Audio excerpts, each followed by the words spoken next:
Hello welcome back to Lakshmi Raghu YouTube channel. ನಮ್ಮ ಪಯಣ ಎಲ್ಲಿಗೆ ಅಂತ ನೋಡ್ತಾ ಇದ್ದೀರಾ? ಎಸ್, ಇಸ್ಕಾನ್ ಟೆಂಪಲ್ಗೆ. ಎಲ್ಲರಿಗೂ ಪ್ರಿಯವಾಗಿರುವಂತಹ ದೇವರು ಅದು ಶ್ರೀಕೃಷ್ಣ ಪರಮಾತ್ಮ. ಸೊ ಇವತ್ತು ಶ್ರೀಕೃಷ್ಣ ಪರಮಾತ್ಮ ದರ್ಶನ ಮಾಡಿಸೋಣ ನಿಮಗೆಲ್ರಿಗೂ ಸಹ. ನಾವು ಕೂಡ ದರ್ಶನ ಮಾಡಿ ಬರೋಣ. ಬನ್ನಿ, ದೇವಸ್ಥಾನ ಹೇಗಿದೆ ಅಂತಂದೇಳಿ ತೋರಿಸ್ತೀನಿ. ನೋಡಿ,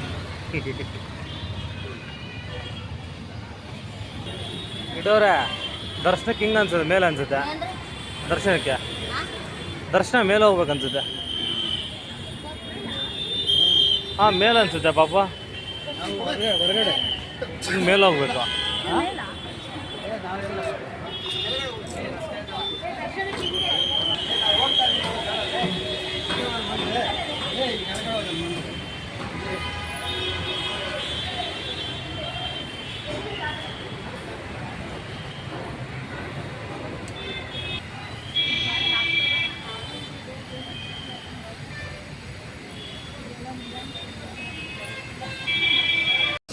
ನಾವು ಇಸ್ಕಾನ್ ಟೆಂಪಲ್ಗೆ ಒಂದು 2-3 ಸರಿ ಹೋಗಿದ್ವಿ. ಬಟ್ ಹೋದಾಗೆಲ್ಲ ಹೀಗೆ ನನಗೆ ಕನ್ಫ್ಯೂಸ್ ಆಗೇ ಆಗುತ್ತೆ.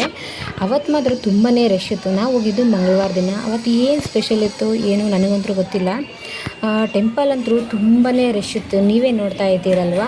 ಸೊ ಸಿಕ್ಕಾಪಟ್ಟೆ ರಶ್ ಇತ್ತು. ಸೊ ನಾವೀಗ ಸ್ಟಾರ್ಟಿಂಗ್ ಎಂಟ್ರೆನ್ಸಿಂದ ಬಂದುಬಿಟ್ಟು ಅಲ್ಲಿ ಸ್ಲಿಪ್ಪರ್ ಅಂದರೆ ಒಂದು ಜೊತೆಗೆ 5 ರೂಪೀಸ್ ಅಂತಂದು ಹೇಳಿರುತ್ತೆ. ಸೊ ನಮ್ಮಿಬ್ಬರು ಸ್ಲಿಪ್ಪರು ಅಲ್ಲೇ ಟಿಕೆಟ್ ಮಾಡಿಸಿ ಕೊಟ್ಬಿಟ್ಟು ಮುಂದೆ ಬಂದ್ವಿ. ಹಾಗೇ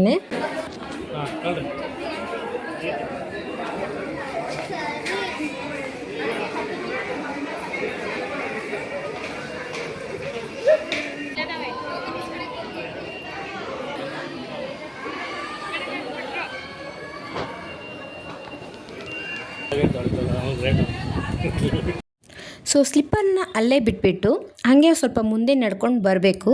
ನೋಡಿ, ಇಲ್ಲಿಂದ ನೋಡಿದ್ರೆ ಟೆಂಪಲ್ ಎಷ್ಟು ಚೆನ್ನಾಗಿ ಕಾಣಿಸುತ್ತೆ ಅಲ್ವಾ.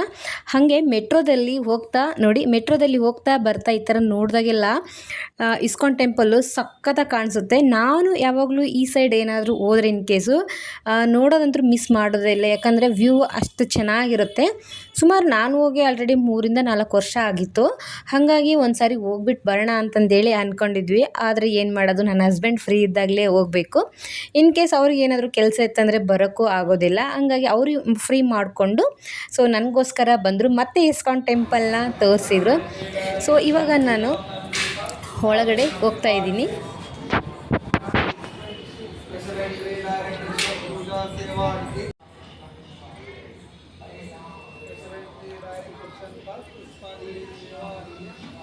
ಇದು ಇಸ್ಕಾನ್ ಟೆಂಪಲ್ನ ಔಟ್ಸೈಡ್ ಅಂದರೆ ಹೊರಗಡೆ ಎಂಟ್ರೆನ್ಸಲ್ಲಿ ನೋಡಿ, ಜಾಗ ಎಷ್ಟೊಂದು ವಿಶಾಲವಾಗಿ ದೊಡ್ಡದಾಗಿದೆ ಅಂತಂದೇಳಿ. ಟೆಂಪಲ್ ಮಾತ್ರ ಸಖತ್ತಾಗಿದೆ. ನಾವು ಫಸ್ಟು ಹೋಗೋದು ಪ್ರಹ್ಲಾದ ನರಸಿಂಹ ದೇವಸ್ಥಾನ ಅಂತಂದೇಳಿ ಫಸ್ಟ್ ಸಿಗೋದು. ನೆಕ್ಸ್ಟ್ ಸಿಗೋದು ಗೋವಿಂದ ಟೆಂಪಲ್ ಅಂತ ಅನಿಸುತ್ತೆ. ಸೊ ನೋಡೋಣ ನೆಕ್ಸ್ಟ್ ಯಾವ್ದು ಬರುತ್ತೆ ಅಂತಂದೇಳಿ. ಇಲ್ಲಿ ನಾವು ಒಳಗಡೆಯಿಂದ ಹೋದರೆ 108 ಜಪ ಮಾಡಿಕೊಂಡು ನಾವು ಒಳಗಡೆ ಹೋಗಬೇಕು. ಅಂದರೆ ಹರೇ ರಾಮ ರಾಮ ರಾಮ ಹರೇ ಹರೇ, ಹರೇ ಕೃಷ್ಣ ಕೃಷ್ಣ ಕೃಷ್ಣ ಹರೇ ಹರೇ ಅಂತಂದು ಹೇಳಿದ್ರೆ ಒಂದು ಸ್ಟೆಪ್ ಆಗುತ್ತೆ. ಅದೇ ಥರ 108 ಸ್ಟೆಪ್ಸ್ನ ಹೇಳ್ಕೊತ ಹೋಗಬೇಕು. ನನಗೆ ಇದು ಇನ್ನೇನು ಹೇಳೋದು ಬಿಡು ಅನ್ನೋ ಥರ ನನಗೆ ಅನಿಸಿತು. ಬಟ್ ಅದು ಕಂಪ್ಲೀಟ್ ಆಗೋದ್ರೊಳಗಡೆ ಅದು ಯಾವ ರೀತಿ ಫೀಲ್ ಆಗುತ್ತಂದರೆ ನಮ್ಮ ಮನಸ್ಸು ಒಂಥರ ಏಕಾಗ್ರತೆ ಅನಿಸುತ್ತೆ. ನಾವು ದೇವರಿಗೆ ಹತ್ರವಾಗಿ ಇದ್ದೀವೇನೋ ಅನ್ನೋ ಥರ ಫೀಲ್ ಕೊಡುತ್ತೆ. ಕಾನ್ಸಂಟ್ರೇಟ್ ಬರುತ್ತೆ. ಯಾಕಂದರೆ ದೇವಸ್ಥಾನಕ್ಕೆ ಹೋದ್ರಿಂದ ಆ ಕಡೆ ಈ ಕಡೆ ಅದು ನನಗಂತೂ ಪ್ರಸಾದದ ಕಡೆ ಕಣ್ಣು ಬಿದ್ದುಬಿಡುತ್ತೆ ಸಡನ್ನಾಗಿ. ಹಿಂಗೆ ಹೇಳ್ತೀನಿ ಅಂತಂದಲ್ಲ, ಅದು ನಿಜವಾಗ್ಲೂ ಅದೇ ಥರ ಅನಿಸುತ್ತೆ. ಬಟ್ ನನಗೆ ಇದನ್ನ ಟ್ರೈ ಮಾಡಾದಮೇಲೆ ನನಗಂತೂ ಪರ್ಸ್ನಲಿ ತುಂಬಾ ಇಷ್ಟ ಆಯಿತು. ಸೊ ನೀವು ಕೂಡ ಹೋದರೆ ಈ ರೀತಿ ಟ್ರೈ ಮಾಡಿ ನೋಡಿ. ಸೊ ಜಪ ಮಾಡಿಕೊಂಡು ಹೋಗಿ, ನಿಮಗೂ ಕೂಡ ಮನಸ್ಸಿಗೆ ಸಮಾಧಾನ ಮತ್ತು ಏಕಾಗ್ರತೆ ಖಂಡಿತವಾಗ್ಲೂ ಸಿಕ್ಕೇ ಸಿಗುತ್ತೆ.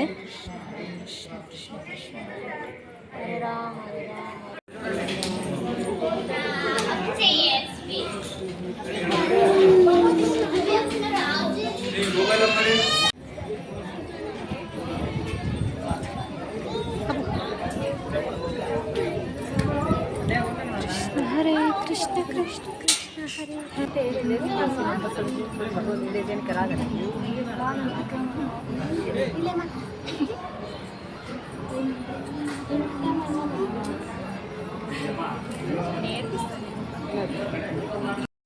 ಫಸ್ಟ್ಗೆ ನಾವು ನರಸಿಂಹ ಟೆಂಪಲ್ಗೆ ಹೋಗಿ ದೇವರ ಆಶೀರ್ವಾದ ಪಡ್ಕೊಂಡು ಬಂದ್ವಿ. ನೆಕ್ಸ್ಟ್ ಗೋವಿಂದ ಟೆಂಪಲ್ಗೆ ಹೋಗಿ ಅಲ್ಲಿ ಕೂಡ ದೇವರ ಆಶೀರ್ವಾದ ಪಡ್ಕೊಂಡು ಬಂದ್ವಿ. ನೋಡಿ ಎಷ್ಟೊಂದು ರಶ್ ಇದೆ ಅಂತಂದೇಳಿ. ಅವತ್ತು ಏನು ವಿಶೇಷತೆ ಇತ್ತು ನನಗಂತೂ ಗೊತ್ತಿಲ್ಲ, ಬಟ್ ನಾವು ಹೋಗಿದ್ದು ಮಂಗಳವಾರ ದಿನ.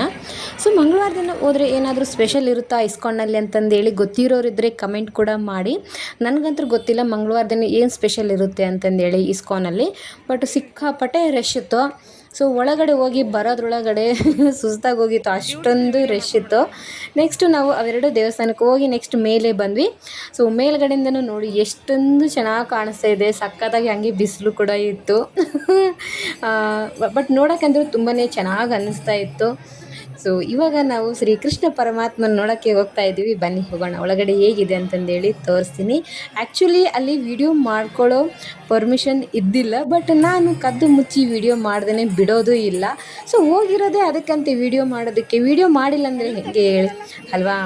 ಸೊ ಪರ್ಮಿಷನ್ ಇರಲಿ ಇಲ್ಲದೇ ಇರಲಿ, ನಾನು ಕದ್ದು ಮುಚ್ಚಿ ಟ್ರೈ ಮಾಡ್ತಾಯಿರ್ತೀನಿ ವಿಡಿಯೋ ಮಾಡೋದಕ್ಕೆ. ಇನ್ ಕೇಸ್ ಆಗಿಲ್ಲ ಅಂದರೆ ಮಾಡೋದಿಲ್ಲ. ಸೊ ಆದರೆ ಖಂಡಿತವಾಗ್ಲೂ ಒಂದು ವೀಡಿಯೋನ ಕ್ಯಾಪ್ಚರ್ ಮಾಡ್ಕೊಂಡು ಬಂದೇ ಬರ್ತೀನಿ. ಸೊ ನೋಡಿ ಒಳಗಡೆ ಹೇಗಿದೆ ಅಂತಂದೇಳಿ ISKCON temple.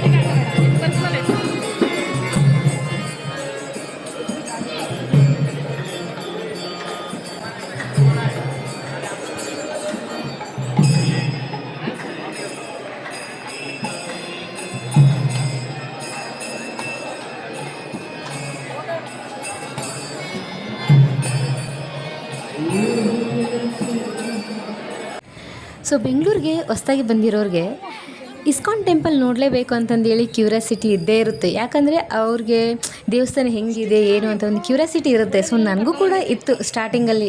So ISKCON temple ಹಂಗಿದೆ ಅಂತೆ ಹಿಂಗಿದೆ ಅಂತೆ ಅಂತ ಹೇಳ್ತಾ ಇರ್ತಾರಲ್ವ. ಸೊ ಆವಾಗ ನಾನು ಹೊಸ್ದಾಗಿ ಬಂದಾಗೆ ಈ ದೇವಸ್ಥಾನ ನೋಡಿ ನನಗೂ ಅಷ್ಟೇ ಸಖತ್ತಾಗಿ ಇಷ್ಟ ಆಗೋಗ್ಬಿಡ್ತು. ಇವಾಗಲೂ ಅಷ್ಟೇ, ಇಲ್ಲಿಗೆ ಎಷ್ಟು ಸಾರಿ ಬಂದರೂ ಸಹ ಒಂದು ಸಾರಿನೂ ಬೇಜಾರಾಗಲ್ಲ. ಯಾಕಂದರೆ ಎಲ್ಲರಿಗೂ ಪ್ರಿಯವಾಗಿರುವಂಥ ಶ್ರೀಕೃಷ್ಣ ಪರಮಾತ್ಮ ಇಷ್ಟ ಆಗೇ ಆಗ್ತಾನೆ. ಸೊ ಚಿಕ್ಕವರಿಂದ ದೊಡ್ಡವರವರೆಗೂ ಆಲ್ಮೋಸ್ಟ್ ಎಲ್ರಿಗೂ ಫೇವ್ರೆಟ್ ಶ್ರೀಕೃಷ್ಣ ಪರಮಾತ್ಮ. ಸೊ ನನಗೂ ಕೂಡ, ಬಟ್ ನನಗೆ ತುಂಬಾ ಇಷ್ಟ ಅಂದರೆ ಗಣೇಶ. ಸೊ ಇವಾಗ ನಾವು ದೇವಸ್ಥಾನ ನೋಡಾಯಿತು, ಶ್ರೀಕೃಷ್ಣ ಪರಮಾತ್ಮನ ಆಶೀರ್ವಾದನೂ ಪಡ್ಕೊಂಡಾಯಿತು. ಇವಾಗ ನಾವು ಶ್ರೀಕೃಷ್ಣ ಪರಮಾತ್ಮನ ಸಂಬಂಧಪಟ್ಟಂತಹ ವಸ್ತುಗಳು, ವಿಗ್ರಹಗಳು, ಪುಸ್ತಕಗಳು, ಬಟ್ಟೆಗಳು, ಸ್ವೀಟ್ಸು ಇನ್ನೂ ಮುಂತಾದ ಸಿಕ್ಕಾಪಟ್ಟೆ ಇದೆ ಒಳಗಡೆ. ಸೊ ನೋಡ್ಕೊಂಡು ಬನ್ನಿ.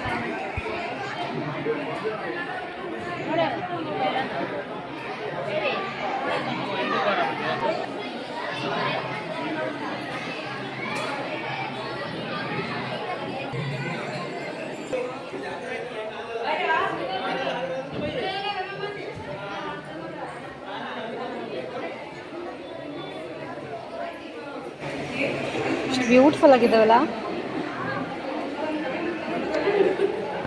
ವಾಹ್,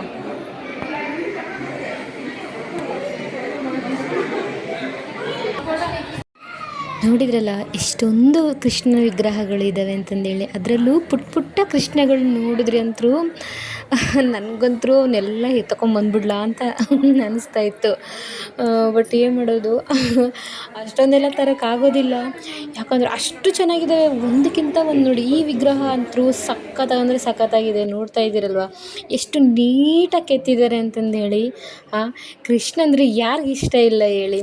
ಚಿಕ್ಕವರಿಂದ ದೊಡ್ಡವರವರೆಗೂ ಎಲ್ರಿಗೂ ಇಷ್ಟ ಆಗುವಂತಹ ಫೇವ್ರೆಟ್ ಗಾಡ್ ಅಂದರೆ ಶ್ರೀಕೃಷ್ಣ ಪರಮಾತ್ಮ ಒಬ್ಬನೇ. ಅದು ಎಷ್ಟು ಚೆನ್ನಾಗಿ ಮಾಡಿದ್ದಾರೆ ನೋಡಿ.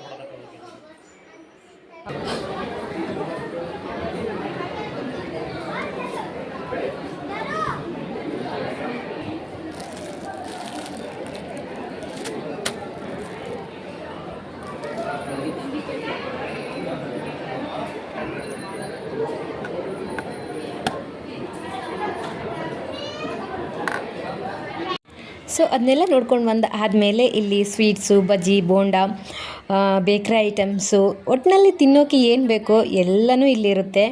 ಸೊ ಚಿಕ್ಕ ಮಕ್ಕಳು ನೋಡಿದ್ರಂತೂ ಖಂಡಿತವಾಗ್ಲೂ ಬಿಡಲ್ಲ ಕೊಡ್ಸೋವರೆಗೂ, ಆ ರೀತಿ ಇದು. ಯಾಕಂದರೆ ನಾನೇ ಬಿಟ್ಟಿರಲಿಲ್ಲ ನನ್ನ ಗಂಡನ್ನೇ ಕೊಡ್ಸೋವರೆಗೂ ಮುಂದೆ ಹೋಗಂಗೆ ಬಿಡೋಂಗಿಲ್ಲ ಆ ರೀತಿ ಅಷ್ಟು ಚೆನ್ನಾಗಿದೆ. ಒಂದಕ್ಕಿಂತ ಒಂದು ಟೇಸ್ಟ್ ಕೂಡ ಅಷ್ಟೇ ಸಖತ್ತಾಗಿತ್ತು. ಸೊ ಅಲ್ಲೂ ಕೂಡ ತಿಂದ್ಕೊಂಡು ನೆಕ್ಸ್ಟ್ ಕಲ್ಯಾಣಿ ನೋಡೋಕೆ ಬಂದ್ವಿ. ಕಲ್ಯಾಣಿನೂ ಅಷ್ಟೇ ಸಖತ್ತಾಗಿತ್ತು. ಮೇಲಿಂದ ವ್ಯೂ ನೋಡೋಕ್ಕೆ ಒಂಥರ ಚೆನ್ನಾಗಿತ್ತು. ಸ್ವಲ್ಪ ಲೈಟಾಗಿ ಹಂಗೆ ನಾನು ಕೂಡ ಪೋಸ್ ಕೊಟ್ಟೆ. ಸೊ ಎಲ್ಲ ನೋಡಿ ಆದಮೇಲೆ ನೆಕ್ಸ್ಟು ಪ್ರಸಾದಕ್ಕೆ ಈ ಸರಿ ಏನು ಡಿಫ್ರೆಂಟಾಗಿ ಬೇರೆ ಕಡೆ ಮಾಡಿದರು. ನಾವು ಲಾಸ್ಟ್ ಟೈಮ್ ಬಂದಾಗೆ ಇದೆಲ್ಲ ಇರಲಿಲ್ಲ.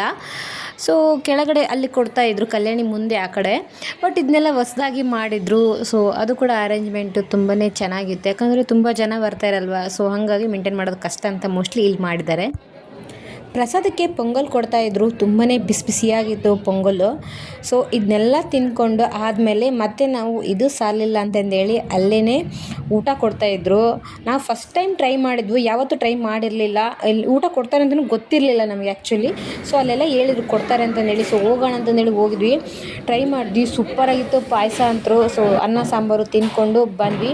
ಸೊ ಈ ಬ್ಲಾಗ್ ನೋಡಿದ್ರಲ್ಲ, ನಿಮಗೆ ಇಷ್ಟ ಆಗಿದೆ ಅಂತ ಅಂದ್ಕೊಳ್ತೀನಿ. ಇಷ್ಟ ಆದರೆ ಲೈಕ್ ಕೊಟ್ಟು ಕಮೆಂಟ್ ಮಾಡಿ, ಹಾಗೆ ಸಬ್ಸ್ಕ್ರೈಬ್ ಮಾಡ್ಕೊಳ್ಳೋದನ್ನು ಮರಿಬೇಡಿ.